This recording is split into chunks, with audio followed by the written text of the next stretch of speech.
Yo guys, good morning. It's officially the start of winter arc, and I'm gonna go get ready for school. But first, let me make my breakfast. Then I'll talk to you guys about something. So guys, ano ba pag-uusapan natin? Ba't nga pa ako na video ng ganito? So basically, documentation lang to ng fitness journey ko. Actually, nag-start na ako mga months before pa ako. Last year pa. Pero last year, hindi naman siya masyado seryoso eh.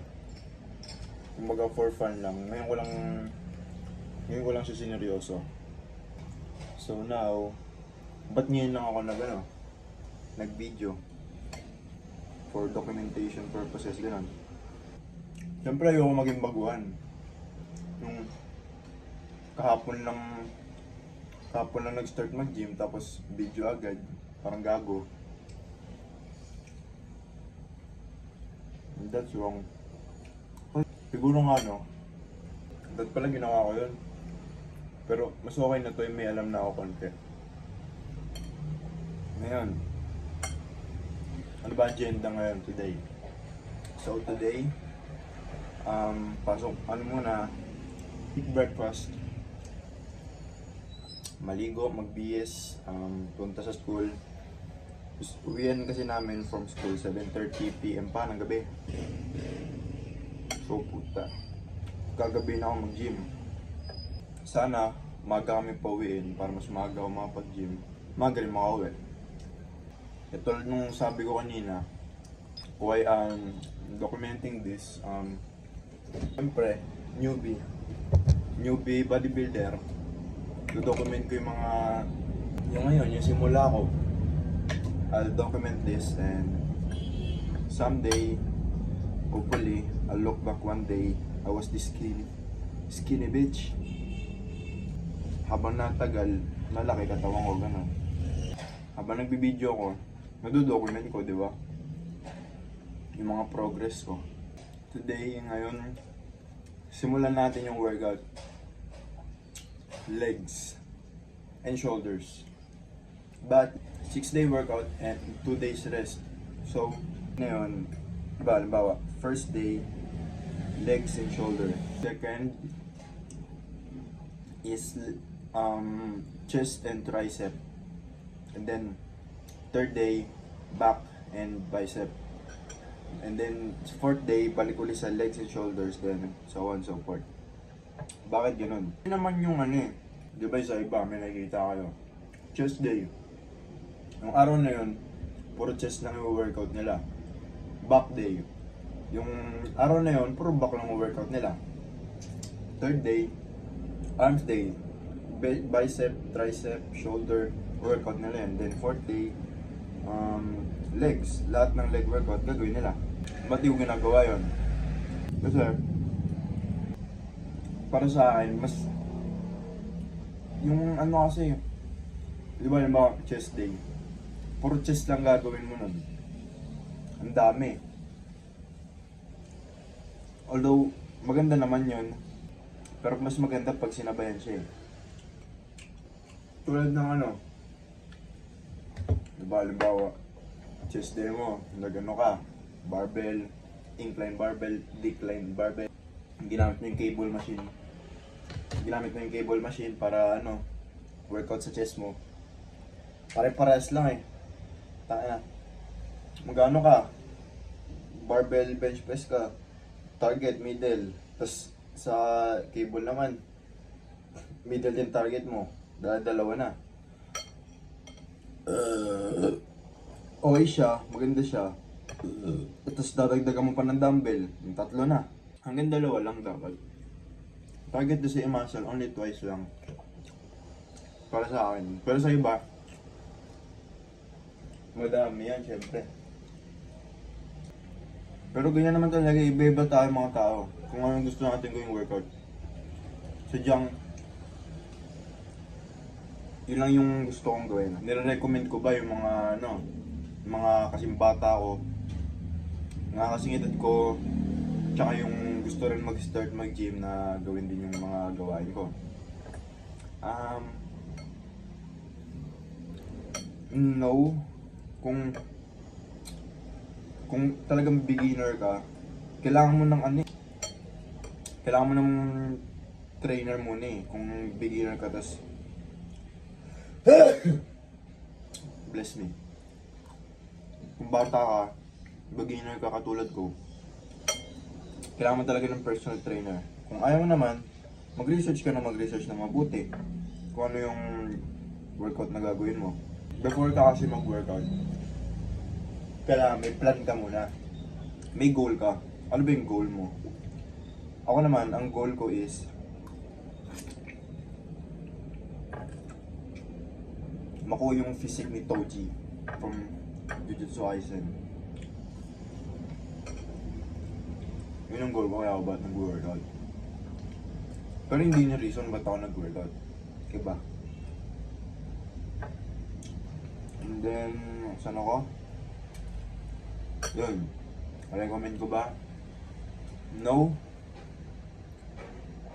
Depende yan sa'yo kung ano yung i-research na gagawin mo. Tsaka, depende rin sa goal mo yan. Depende rin. Siyempre, pag nag-hire ka ng personal trainer, iba rin yung ano mo, program mo. So, definitely, sundan mo yun. Huwag nyo ako susundan. Yung beginner ako, sa gym, ano lang, bakal gym lang. Kung ano yung workout na makita ko doon, ginagawa ko, di ba? Parang tanga. Kaya lagi, always have a workout plan and then, research ka. Hindi ka tulad ka nagwarla lang kagad. Kung yung makita, yung gagawin. No, that's wrong.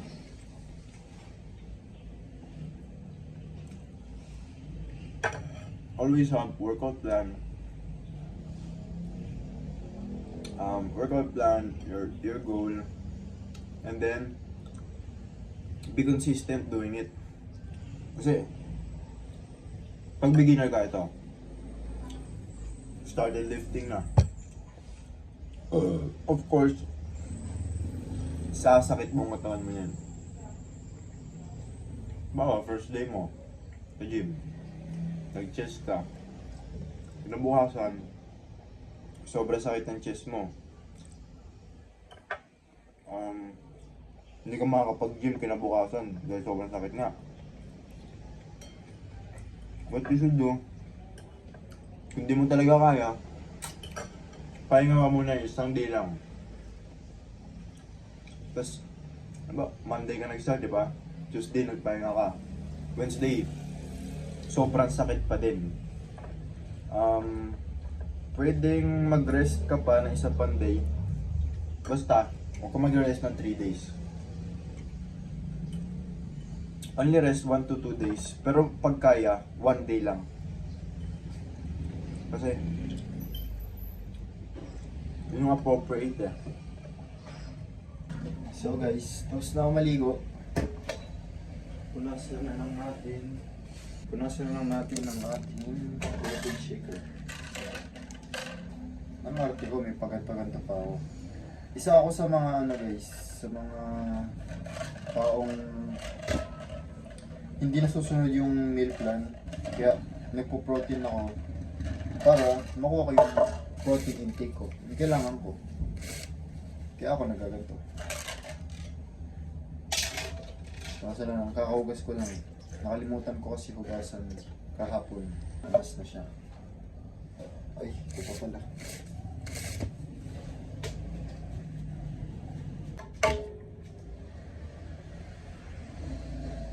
Ayan.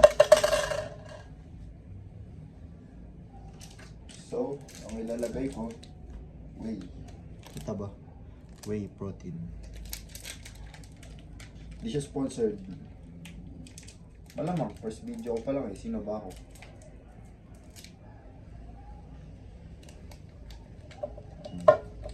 Lagay na natin siya. Ilang grams to? 30 grams of protein. Ang dami niya. Well, kailangan siya ng katawan ko, guys. Kailangan natin sa mga bodybuilder.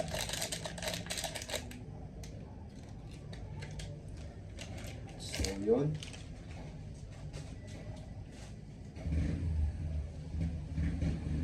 And then, 2 scoops of creatine.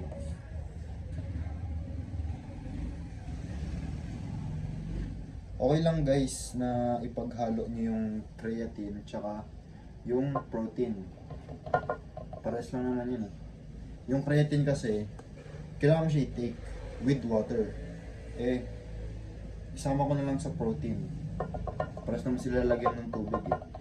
Tsaka yung creatine guys, any time of the day mo siya kukunin. Pwedeng umaga, pwedeng tanghali, pwedeng gabi, bago ka matulog. Ano? So yan. Lagyan na natin ng tubig.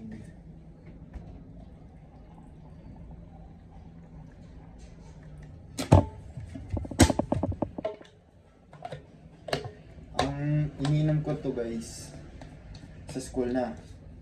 Mga 2 hours before workout. Pre-workout.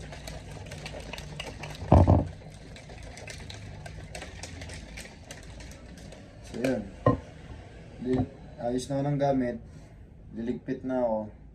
And then, papasok na sa school. Bye-bye.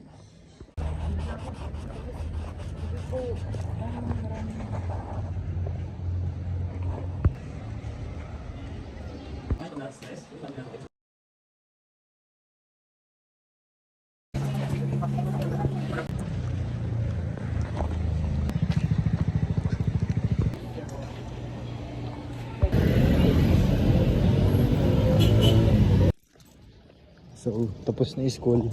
On the way na ako sa bahay ni Gym Bros. Sunduin ko na siya. Tinapay. Ano sasabihin mo bro? We locked in na. Lock in shit. This is the documentary shit. With the outside shit, cat.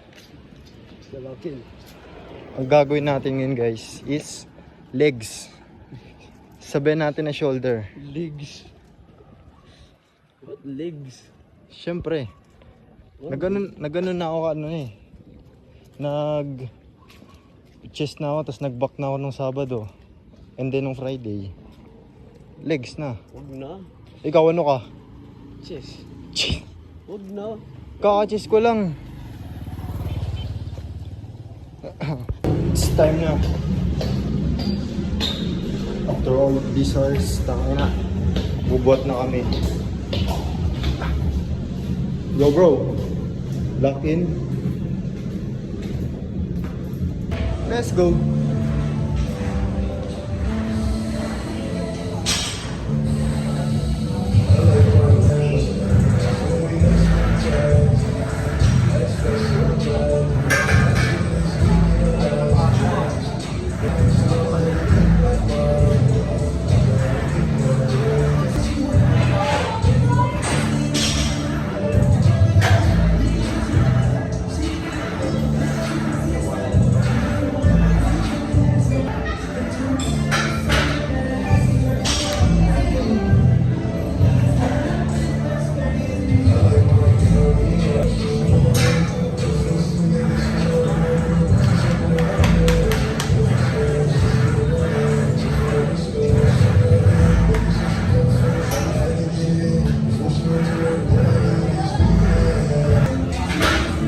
Let's go.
sabi ko kanina, legs ang gagawin natin.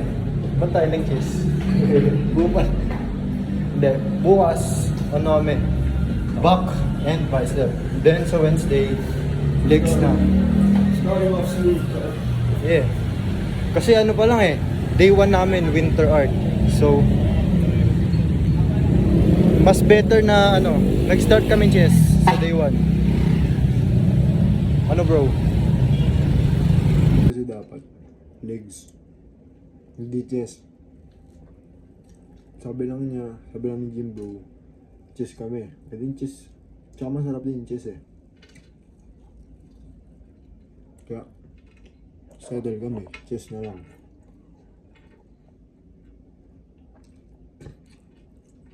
Bukas. So this is day 1. Day 2, bukas. Back and bicep.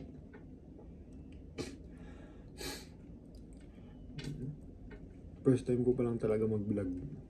Yung ganito. Kaya, medyo kinakapa-kapa ako pa. Eventually,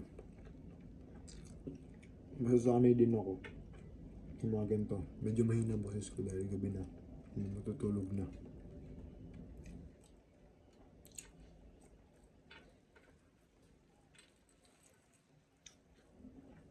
And then yun lang. Kita na lang ulit tayo bukas. Babush.